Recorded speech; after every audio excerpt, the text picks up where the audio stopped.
Hello everyone, welcome to News Tonight. I'm Rhoda Ngonzi. Jananopori will join us in a bit on the sign language desk. Let's get started. Legislators opposed to the age limit bill today expressed disappointment after the bill was omitted from the order paper. The MPs who came ready to debate claim omitting the bill from debate is a delaying tactic by government. The leader of government business, Ruth Nankabirwa, however, lashed out at the MPs for what she termed little knowledge on parliamentary proceedings.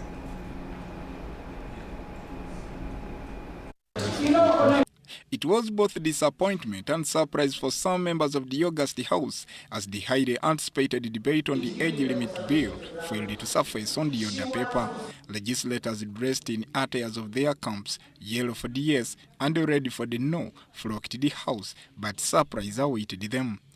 Every Ugandan was expecting, and we had actually invited the entire public to their screens, but also those who are near this institution of parliament of the Republic of Uganda to come here in the gallery to listen to the debate. And I'm disappointed that the speaker has was not able to include it on the order paper. And this dilly-dallying is uncalled for. It was not on the order paper today like it was announced much earlier because they are trying to, one, find enough members to back them. I'm not disappointed, because there are parliamentary procedures that must be followed. We are meant to understand from the status of the bill from the caucus that the committee report is yet to reach the Speaker's office. And we shall be patient until it is put on the order paper. The Speaker of Parliament, Rebecca Litwala Kadaga, says she had not yet received the report from the legal committee by the time the order paper for Tuesday was out. Meanwhile, the leader of government business, Ruth Nankabirwa, has lashed out at the legislators for what she termed as having little knowledge on parliamentary procedures. But as of yesterday, she didn't have the report. How do you expect the item to appear on the order paper? It couldn't. But I think because when plenary was suspended by the Deputy Speaker and he said that we were reporting on the 12th, everybody assumed that on the 12th they are just reporting to receive the report. So that is what happened. Our rules of procedure dictate that an item appears on the order paper when it is ready. The Premier, Dr. Ruhakana Rugunda, calls for calm among the members to debate the bill. The government, the opposition, and the Speaker are on the same wavelength on this matter. So there is no cause for alarm. The Magezi bill will come and the Magezi bill will pass. So there is no cause for alarm. In a related development, the Speaker of Parliament has warned MPs on indiscipline, including inappropriate dressing for the House. The Speaker started the plenary by reading out the rules of procedure as a reminder to the MPs, which was then followed by throwing out much in the West legislator Alan Sewanyana.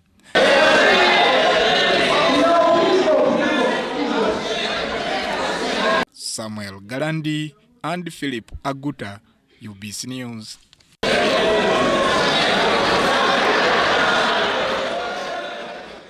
Thank you, Galandi and Naguta. Now, the Speaker of Parliament, Rebecca Kadaga, has promised to rule on whether to look into bribery allegations against the Minister for Foreign Affairs, also Member of Parliament from Awogola County, Sam Kahamba Kutesa.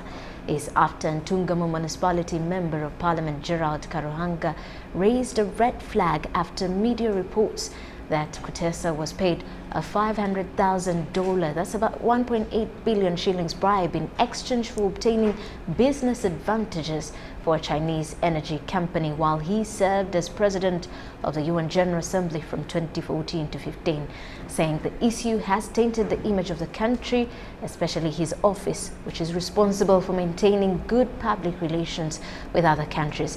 The Speaker of Parliament, Rebecca Kadaga, says after internalizing the matter, she will decide whether or not to invite Honorable Sam Kutesa to pronounce himself on the issue.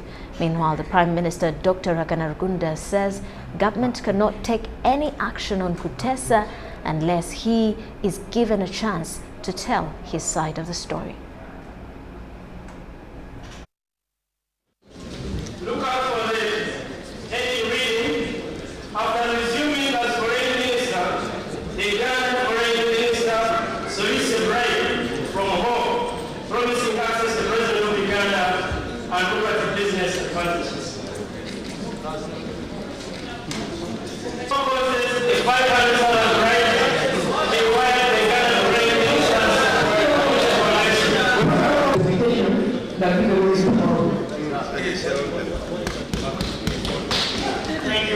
Yes, I heard that matter being raised by Honorable Karuhanga, the Honorable Minister of Foreign Affairs, who was not in the House. The Honorable Minister of Foreign Affairs, Ndugusa Mukutesa, should be given an opportunity to explain his case before we make any conclusions. The matter is evolving. Government will play its part, let the process continue, but the critical point is to be able to hear from the person who Honorable Karuhanga is accusing. We'll listen to him and hear his case.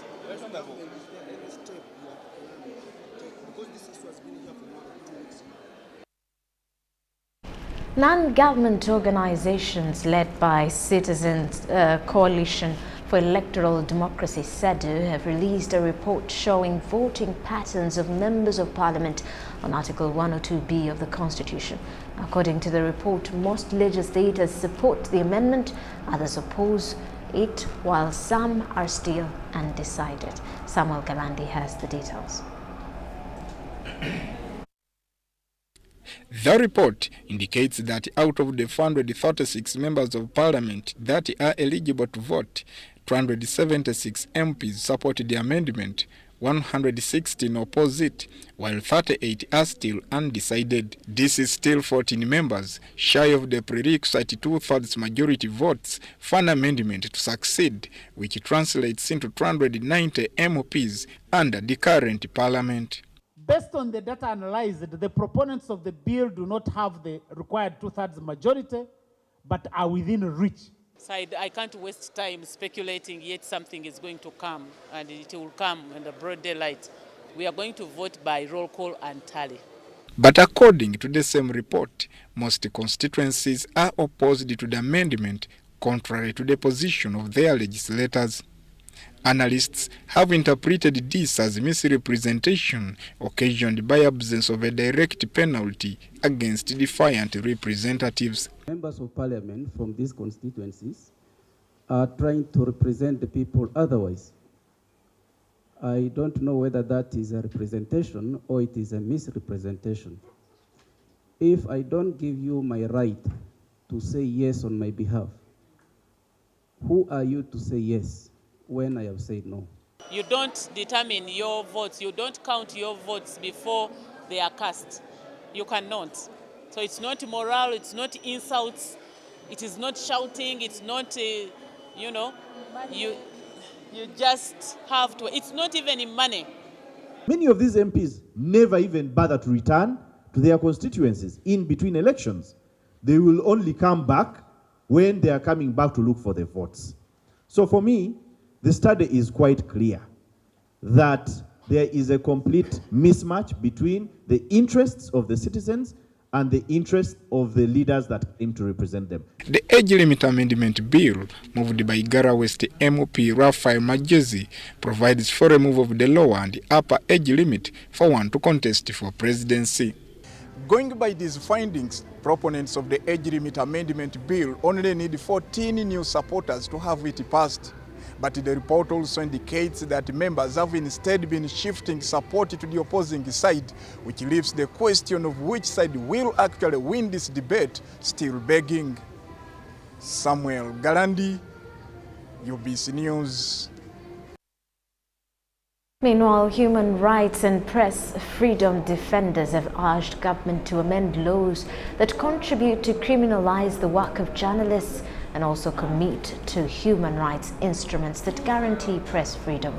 During a media strategic meeting in Kampala, the chairperson Human Rights Network for Journalists, Robert Sempala, said there are a number of scattered laws on criminalizing journalists.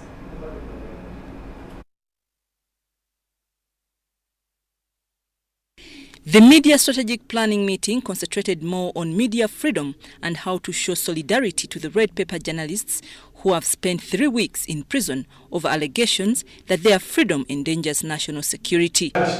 If we show our solidarity, as HRMJ coordinates to all media houses, even those in Kasese, Mbarara, and Gulu, we all march at the court where our brothers will appear on 19th, will be of great impact.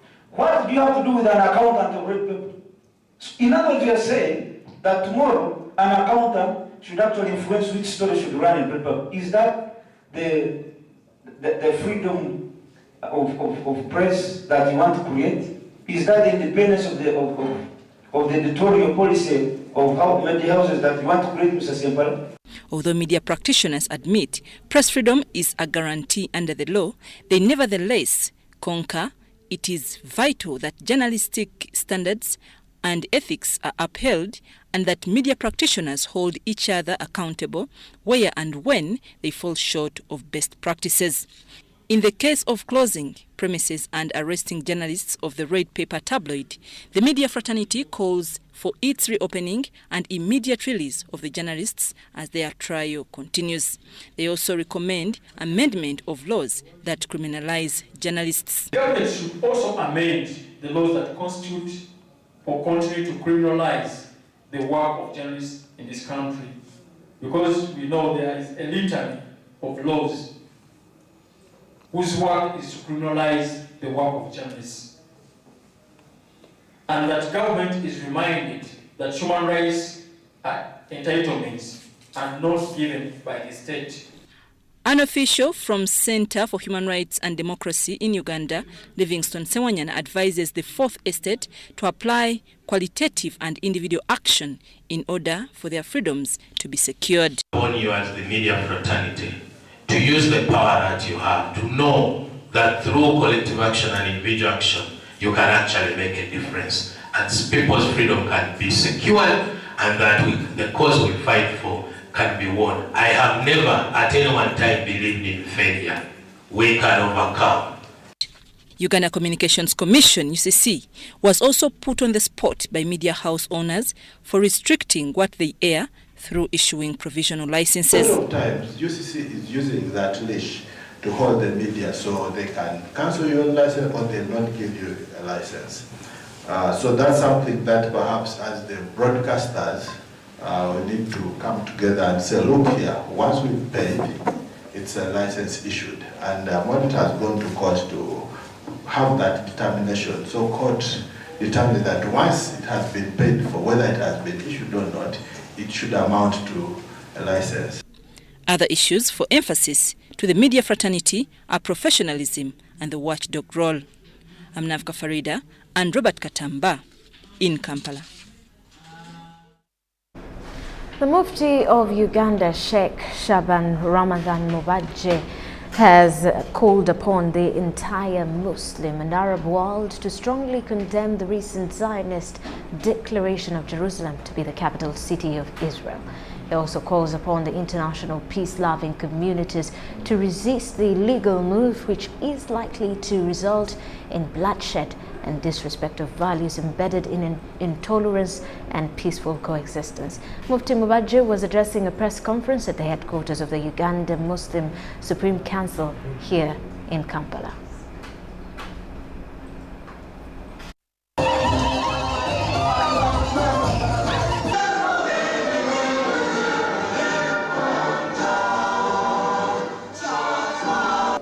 That is the saying of the Holy Prophet ﷺ, that you cannot go to perform any pilgrimage except to only 3 mosques. That is Mecca, Medina, and Jerusalem. The Prophet also stressed the value and the importance of prayer offered in Al-Aqsa Mosque in these words: that a prayer in the sacred mosque of Mecca is worth 100,000 prayers. And a prayer in the mosque of Medina is worth 1,000, and a prayer in Jerusalem and Al-Aqsa Mosque is worth 500 prayers, more than in any other mosque. Suffice to add that this holy city is not honored by only Muslims, but Christians and Jews hold it in high esteem and as a center and a source of their religion and their belief. So we, the Muslims of Uganda, therefore strongly condemn the recent Zionist declaration of Jerusalem to be the capital of Israel. It is also unfortunate that the United States of America President Donald Trump endorsed and supported that undemocratic move by transferring its embassy from Tel Aviv to Jerusalem. We therefore call upon the international peace-loving communities to desist this illegal move, which will lead to human bloodshed and disrespect of values embedded in tolerance and a peaceful coexistence. We also call upon the entire Muslim and Arab world to remain unified against this aggression act by denouncing and condemning.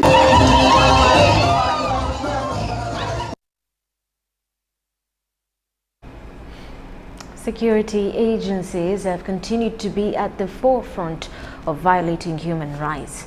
In a report released by both the Uganda Law Society and the Uganda Human Rights Commission, the manner in which government-leaning security agencies handle Ugandans has worsened as compared to previous years. Nothing protects civilization, nothing protects humanity other than the rule of the Uganda Law Society has released a report incriminating security agencies of continued violation of human rights. Francis Gimara, the President of Uganda Law Society, says instead of protecting Ugandans, security agencies have continued to do the opposite. And those people who are torturing, today they need lawyers. The other time, some of them, when they are being prosecuted today, people are saying, the lawyers should not represent them. We said, no, we will represent them because that's what the rule of law is. The same report indicates that security agencies mistreat journalists even as they try to enjoy the freedom of speech. To this effect, the report singled out issues surrounding the Red Paper publications and its editors who are currently in police detention, an act the Uganda Law Society and Uganda Human Rights Commission officials say is against their freedom of speech. In the same vein, the Uganda Law Society, together with the Uganda Human Rights Commission, has set up a committee to oversee activities of different security agencies and hold accountable individuals who will be found on the wrong side of the law. Perpetuating acts of torture, that you have crossed the line. And we have got to push you back to your lawful place. Dorcas Kimono and Deborah Namamonde, UBC News. Let's take a break. We return with more details. This is News Tonight.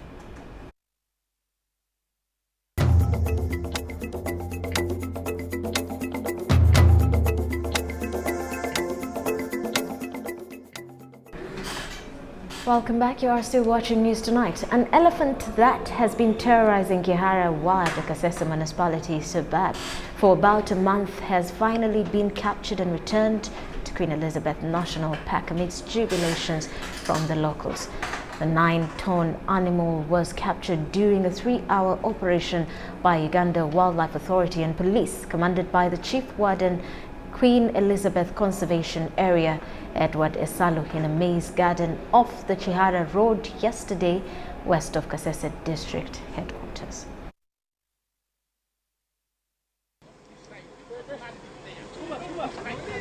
An elephant that had given Kasese municipality residents sleepless nights has at last been captured in a joint operation by Uganda Police Force and Uganda Wildlife Authority.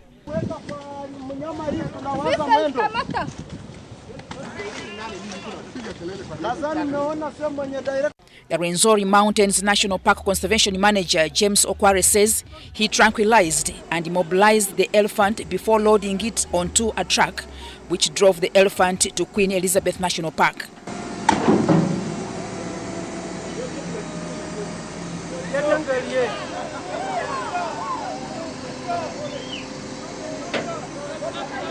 As the animal was driven through Kasese town, residents who had learnt about the operation could be seen and heard congratulating UWA for saving them from the marauding elephant. Some demanded that the animal be given to them to feast on as the compensation for the various crops it has been destroying.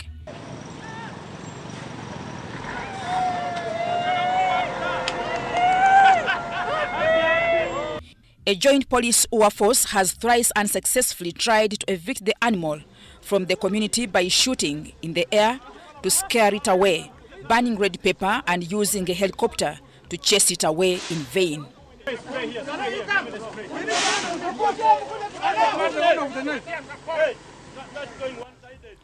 Mutonyi Hilda and Deo Habimana, UBC. During this festive season, Uganda Broadcasting Corporation has organized a health camp in conjunction with a number of health providers, offering a free health camp for the public and its staff at its headquarters along Nile Avenue Road. A health camp started on 11th and will run till the 15th of December. Uganda Broadcasting Corporation, in conjunction with Case Clinic, Uganda National Health Laboratory Services and other health providers, are offering a free medical camp for its employees and general public.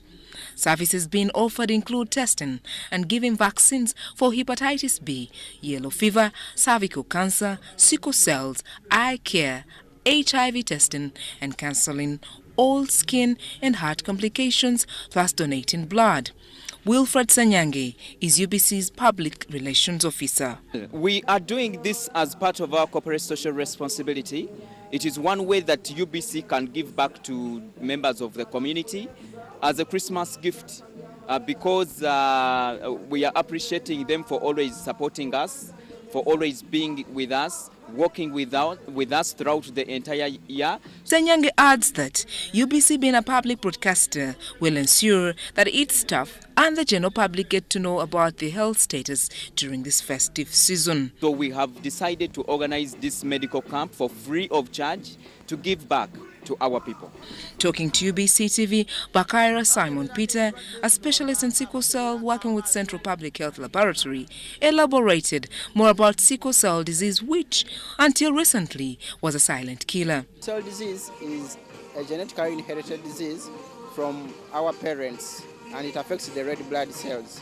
It's not one-sided, that's from the mother or the father, but both parents contribute to the sickness in case it is there.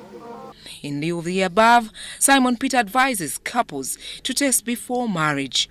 This one-week health camp started on the 11th December and will end on Friday, 15th December. Story compiled by Susan Nagawa and Cosmas Banonya. President Yoweri Museveni has called on the electorate of Igara East constituency to vote for the NRM flag bearer Andrew Marshall in the by-election slated for Thursday, 14th December 2017. He met the call today during a campaign rally he addressed at Chezoba Sub-County, Igara East, Bushenyi District. Now, the president reminded the voters that NRM ushered in and has maintained peace in all parts of the country. He observed that the laws must be observed.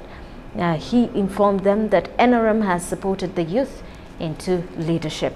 He said that the government has played its role of facilitating development by providing infrastructure, noting that repair works for the Ishaka Katunguru Road were progressing well. He added that the government would build the Weziwera Buhweju Road and that every district has been provided with a new road construction equipment. President Museveni said that it is the government's policy to provide electricity up to the sub-county level. He observed that this measure would help enable wananchi to extend the power supply to their homes and also challenge the people to work with the aim of eradicating poverty from their homes. The NRM flag bearer, Andrew Marshall, said that he was fully committed to serve the people and to follow all the NRM policies and guidelines. Russia MP Kabarole District, who is also the NRM caucus spokesperson, called on the people to support the Constitution Amendment to remove the age limit. She further called on them to continue supporting President Museveni.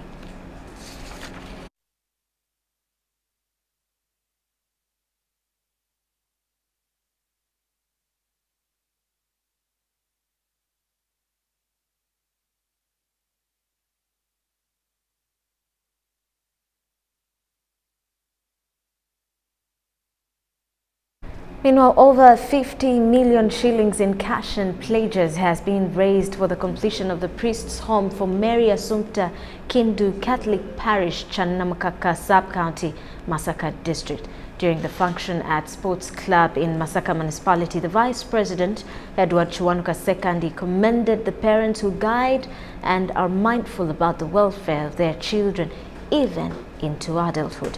He added that such a gesture shows cohesion in the family and cooperation, which is a positive virtue that society must embrace uniformly. The Vice President, who contributed 3 million shillings, hailed persons with a giving heart, adding that it was the only way to promote and sustain church work, but also give satisfaction and peace to a cheerful giver.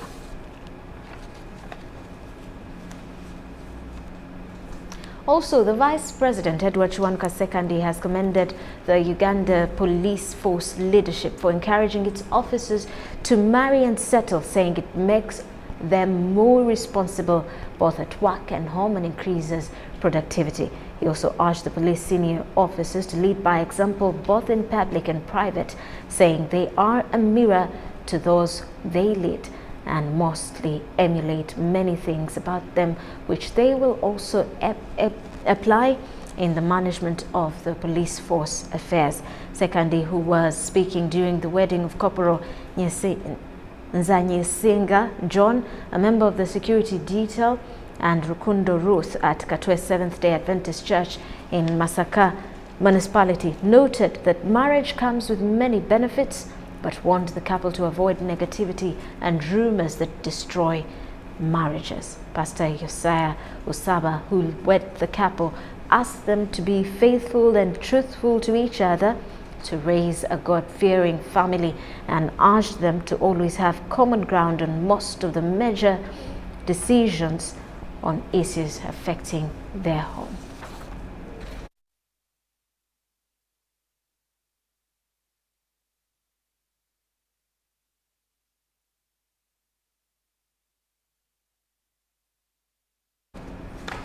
Let's take another break. We return with business news.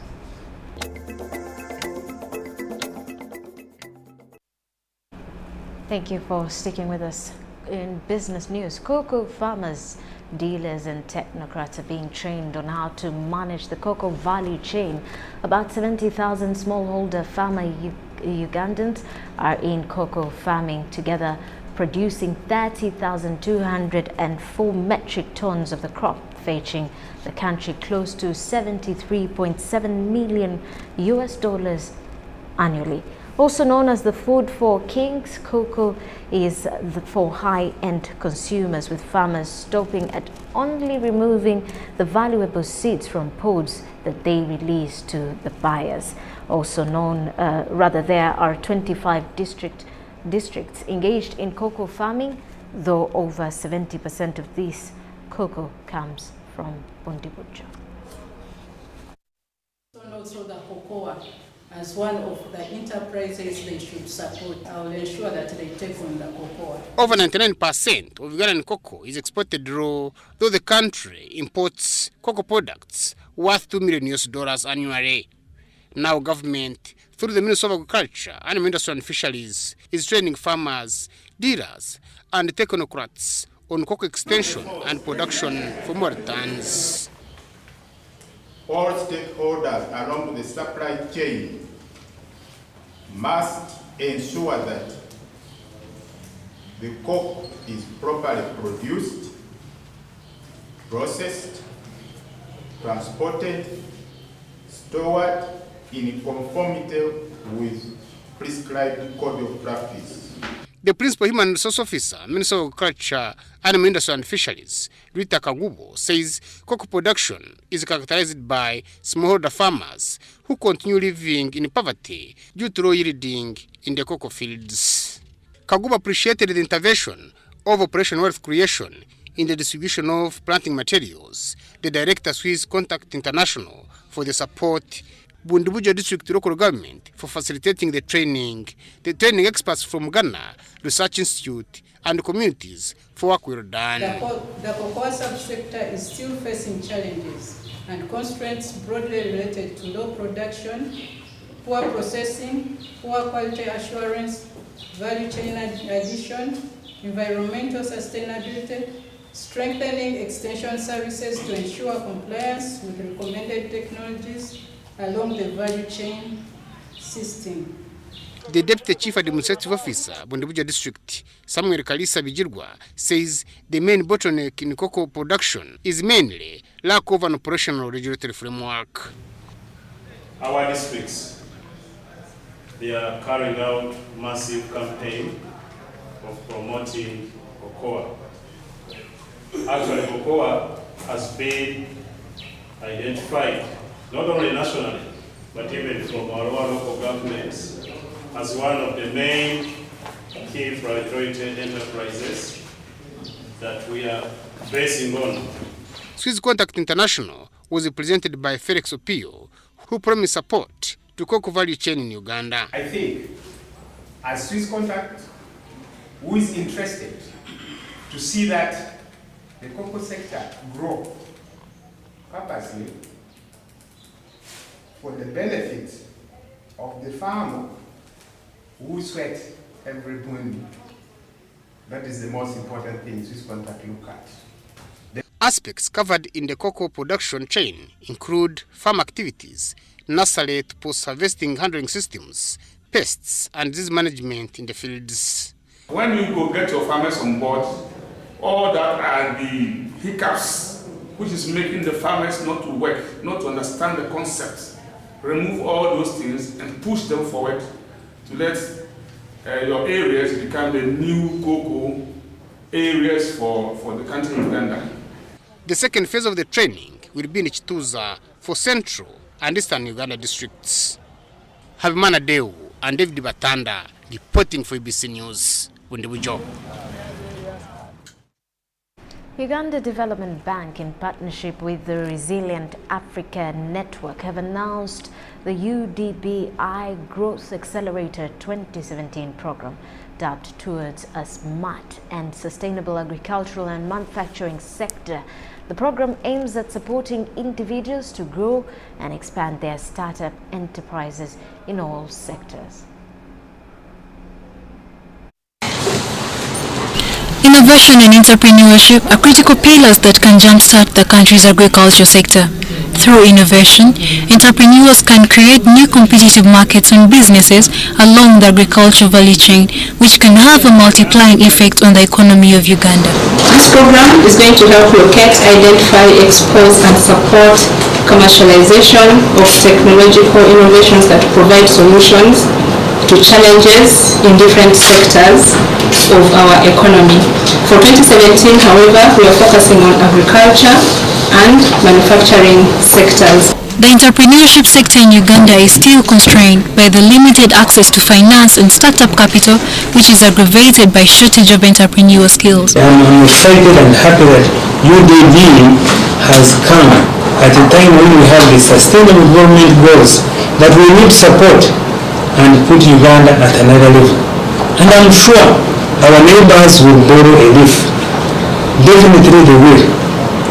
We are looking at establishing or creating the Silicon Valley of Africa in Uganda. Uganda's Vision 2040 identifies agriculture as a strategic opportunity that requires harnessing to maximize returns to the country's economy. According to Dr. Dorothy Akello, the Director Innovations at Resilient Africa Network, this can only be achieved through nurturing and stimulating the culture of innovation. One is that we are going to identify, recognize, support using the well-tested methodologies, and accelerate using UDB's business and financial support that they already provide outstanding innovation startups and supports them to commercialization. The program is open to interested applicants from diverse backgrounds who propose brilliant projects in relation to the theme towards a smart and sustainable agriculture and manufacturing sector. Charlotte Amoge and Dennis Igoa, UBC Business.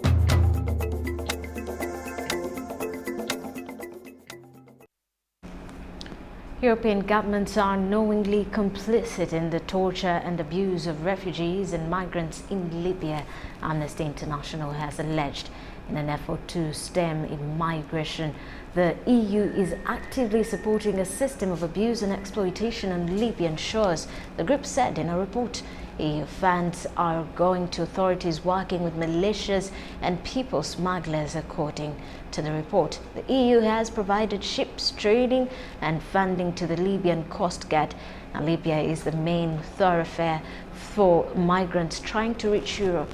Arrivals in Italy, the main destination for boat cruisings, fell sharply following the provision of EU funds to the Libyan Coast Guard. But Amnesty says the Coast Guard is working with criminal gangs and people smugglers who are guilty of a range of abuses with the knowledge of the EU officials.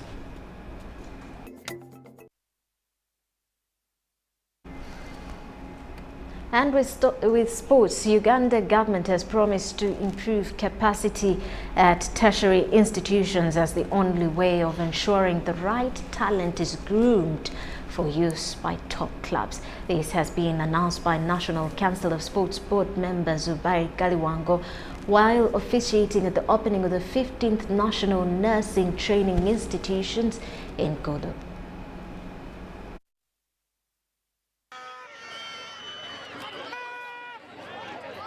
Sound of vuvuzelas filled Gulu as the 2017 National Nursing Training Institution Games rolled off with glad. It isn't a star-filled show, but those few in attendance, notably Uganda Institute of Allied Health and Management student Leonard Opinyi, are surely shining brightly. We from the ministry discourage this completely. Games and sports, they are supposed to be fairly competed in. If we say we want students from health training institutions, please, we want those students. We don't want students from other places or non-students for that matter. Host Principal Grace Aninge of Gulu School of Clinical Officers uses the moment to send a message to major stakeholders. For students, it's particularly very helpful as it gives them time to make new friendships, it gives them time to relax, and it helps them to create social relationships that probably will be lifelong. National Council of Sports Board member Zubair Galiwango confirms government commitment to improve capacity of games tutors at these institutions to enhance competition and thus quality output. We have a program which is ESSP. This is Education Sports Sector Strategic Plan 2017, 2018, 2019, 2020. It was launched by the PS in September of this year. And I want to announce to you, a lot of funds have been projected for that. He also advises nursing institutions to embrace the education sector strategic plan, which when effected will improve infrastructure. A record 57 institutions take part in the week-long games where Lila School of Nursing is defending champion. Organizers have increased the number of activities with mind games, woodball and handball added on to volleyball, netball, football and track and field. This report was compiled by John Barnes, Sentamo, for UBC News.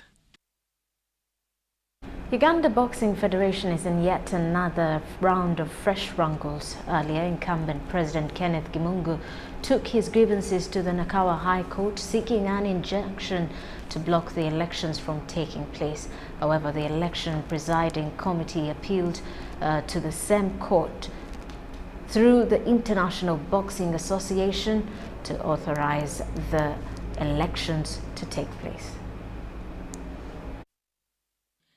Divisions within Uganda Boxing Federation are threatening to sink the once organized boxing body. This situation has been exacerbated by impending election of office bearers in the Boxing Federation. The federation got shocked Tuesday when the international body sent them an email confirming a 40-man squad that's to head to camp for preparation of the Commonwealth Games.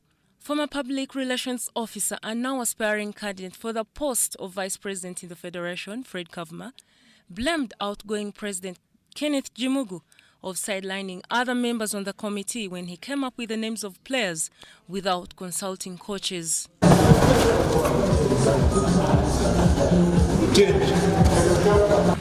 For such a man of that caliber to do things outside in our guidelines which we laid down in federation, because what we normally do in federation whenever we have such a situation, we normally summon or inform our technical team to come out with maybe a conclusive list, because in US they told us clearly that they need a long list. Apart from the federation's differences, Kavuma confirmed that continuity of the electoral process and the elections are slated for 20th December this year. Moses Muhanji is one of the presidential aspirants hoping to assume office if voted.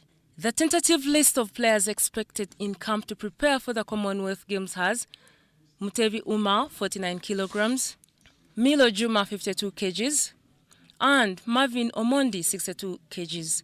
Super heavyweight has Kayondo Paul, 91 kgs, while the ladies category has only one lady, Maureen Ajambo, 52 kgs. Uganda's hopes of winning medals hinges on those players come next year at the Commonwealth Games.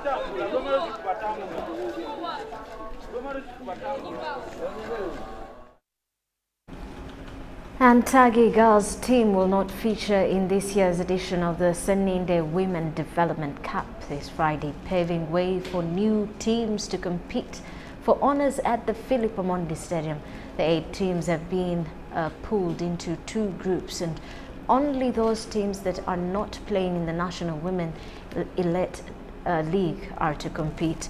Jane Seninde, the founder of the tournament, currently with Premier League side Crystal Palace Women, believes they will find talent from the girls that have not been given chance. Lady Doves Masindi, Mukono Bishop Soccer Unit and Jeza team share the group, while the other group has Nangabo Women Team, G3 Girls Academy, Bugema University and Mwanda Foundation.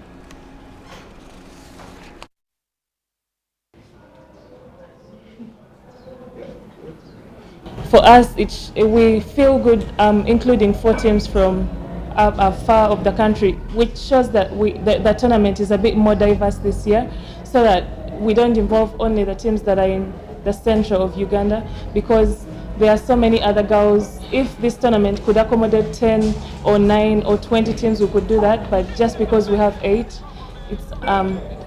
we feel good at least to involve 4 this time around.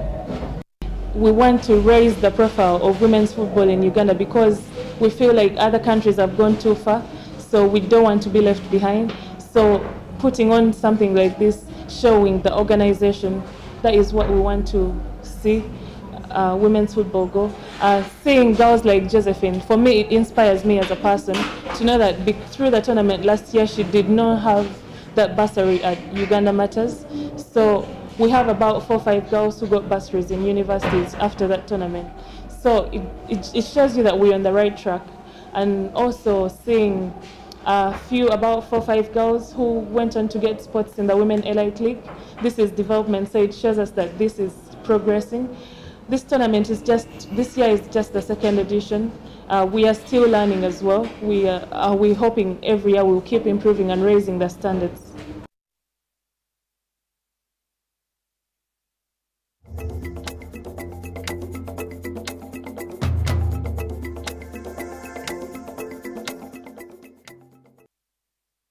You have been watching News Tonight. Thank you for sticking with us. Jonano Pori is our sign language interpreter. I'm Rhoda Ngonzi. Have a lovely night.